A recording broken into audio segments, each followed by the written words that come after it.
शुरुआत हो चुकी है और ये शुरुआत काफी ज्यादा हंगामेदार रही। देखने को मिला कि विपक्ष के द्वारा सत्ता पक्ष पर निशाना साधा गया। आपको बता दें, जब भी सत्र की शुरुआत होती है तो धरातल के मुद्दे विपक्ष के द्वारा उठाए जाते हैं और सरकार उस पर लीपापोती करती हुई नजर आती है।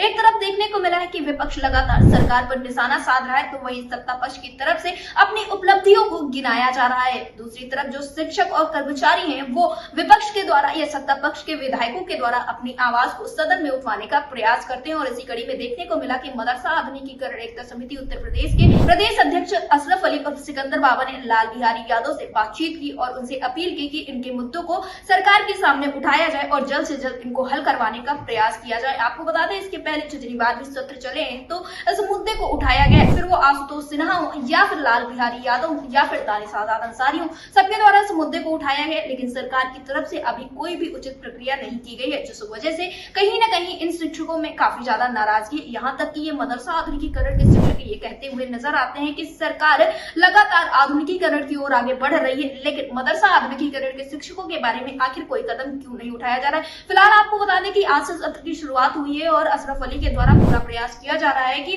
जल्द से जल्द इनके मुद्दे को सदन में उठाया जाए और सरकार की तरफ से भी कोई कदम उठाया जाए। और इसी कड़ी में उन्होंने लाल बिहारी यादव से बातचीत की है और उनका साफ तौर पे यही कहना है, उनका पूरा प्रयास है कि जल्द से जल्द उससे मुलाकात हो जाए और अन्य जो विपक्ष के नेता हैं उनसे भी मिलने का प्रयास किया जा रहा है। अब देखना ये होगा कि आखिर सदन में मदरसा आधुनिकीकरण के शिक्षकों को लेकर क्या कुछ होता है। फिलहाल उन्होंने आगे जानकारी देते हुए क्या कुछ कहा है, आप भी सुनिए। अशरफ अली जी, आपका हमारे चैनल अटल टीवी पे बहुत बहुत स्वागत है। जी बहुत बहुत धन्यवाद अटल टीवी टीम का, आपका भी। जी बताएं। अशरफ अली जी, जैसा कि देखने को मिल रहा है कि इस वक्त पर मॉनसून सत्र की शुरुआत हो चुकी है और ये शुरुआत काफ़ी ज़्यादा अच्छी हुई। देखने को मिला कि विपक्ष के द्वारा सत्ता पक्ष को घेरा गया, फिर वो तमाम मुद्दे थे, ज़मीनी मुद्दे थे, जैसे स्कूल मर्जर का मुद्दा था और भी अन्य मुद्दे थे। और ये एक अच्छा समय होता है जब कर्मचारी शिक्षक अपनी आवाज़ को सत्ता पक्ष तक पहुँचा सकते हैं। तो मैं जानना चाहूँगी, मदरसा आधुनिकीकरण शिक्षक समिति उत्तर प्रदेश की तरफ से क्या कुछ कदम उठाए गए जिससे कि इस मानसून सत्र में इस बारे में चर्चा की जा सके। देखिए, हम लोगों ने जो है बहुत पहले से सत्ता पक्ष से बहुत गुहार लगाई, बराबर लगाते चले आए। आपने देखा होगा, माननीय दानिश आजाद अंसारी साहब से बराबर बातें होती, बराबर मुलाकात होती है, उनसे हम लोग अपनी पीड़ा को कहते हैं और कैबिनेट मंत्री राजभर साहब से, उनसे भी हम लोग अपनी पीड़ा को कहते हैं। अभी विपक्ष में भी हम लोग अपनी बातों को उठवाने के लिए माननीय लाल बिहारी यादव जी से जो है नेता प्रतिपक्ष विधान परिषद के, उनसे भी हमारी बातें हुई हैं, कई मुलाकातें हुई हैं और उनसे भी हम लोगों ने अपनी बातों को रखा है और कई और माननीय से हम लोगों ने बातों को रखा अलग अलग जिलों के हिसाब से। तो देखिए 8-9 साल हुए जा रहे हैं, बराबर हम लोग अपनी बातों को रखते हैं। सरकार पूरी से सुना सकती थी, क्योंकि जो है अभी देखा गया हमारी बातें जो है इससे पहले विधानसभा, लोकसभा, राज्यसभा और विधान परिषद सब कहीं उठती है, मगर सरकार एक सिरे से नकार देती है, खारिज कर देती है, हम लोगों के बारे में कुछ सोचती ही नहीं है। जी अशरफ अली जी, जैसा कि आपने बताया कि लाल बिहारी जी से आपकी बातचीत हुई है, उनसे मुलाकात का लगातार प्रयास जारी, तो उनका क्या कुछ कहना था?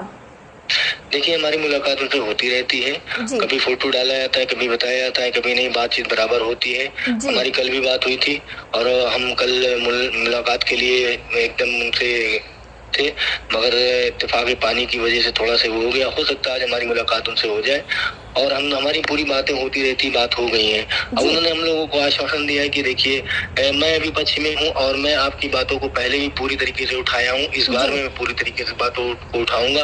और माननीय लाल बिहारी यादव जी, आशुतोष सिन्हा साहब और हमारे कई माननीय हैं जो विपक्ष के हैं, जो जिनसे हमारी बातें हुई हैं, वो हमारी बातों को बारी बारी से अपना उठाएंगे। सरकार का क्या है, सरकार अगर हमारी बातों पर कार्य करती है तो ठीक है, अन्यथा हम लोग तो बराबर जो पैरवी करेंगे ही करेंगे। जी अशरफ अली जी, मैं आपसे ये जानना चाहूँगी, जैसा कि दानिश आजाद अंसारी लगातार आप लोगों की आवाज़ के लिए कहते हुए हैं कि समस्याओं का हल होगा, तो क्या इस दौरान आपकी उनसे कोई बातचीत हुई है?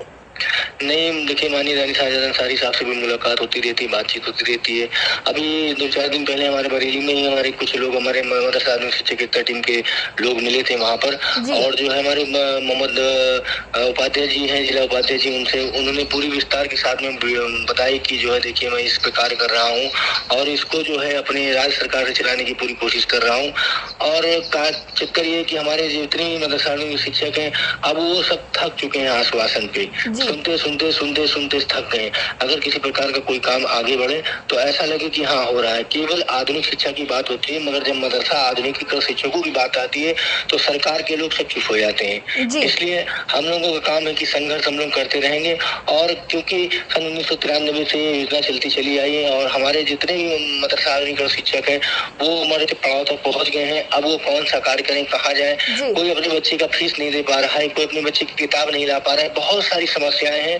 उन समस्याओं को बताते हुए हम दिल फट जाता है जब हमारे पास लोग फोन करते हैं कि ऐसी ऐसी समस्याएं हैं। किसी की लड़कियां जवान, उनकी शादी नहीं हो रही, किसी की लड़की की शादी नहीं हो रही, कोई अपने माँ बाप की इलाज नहीं करवा पा रहा। बहुत सारी इतनी समस्याएं हैं कि जो बहुत सारे मदरसा आधुनिकीकरण शिक्षक इस संसार से चले गए, उनकी बीवी है, उनके बच्चे हैं, उनका जो पैसा बकाया वो भी नहीं मिल पा रहा है।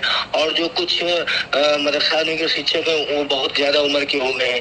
अब वो कौन सा काम करें। तो सरकार किसी प्रकार की सुनती नहीं है। केवल जो है सरकार ये किया वो किया ये किया, केवल आधुनिक शिक्षा और जब मदरसा आधुनिकीकरण शिक्षकों की बात आती है तब सरकार एकदम चुप हो जाती है, मौन हो जाती है। हम लोगों के बारे में कुछ नहीं।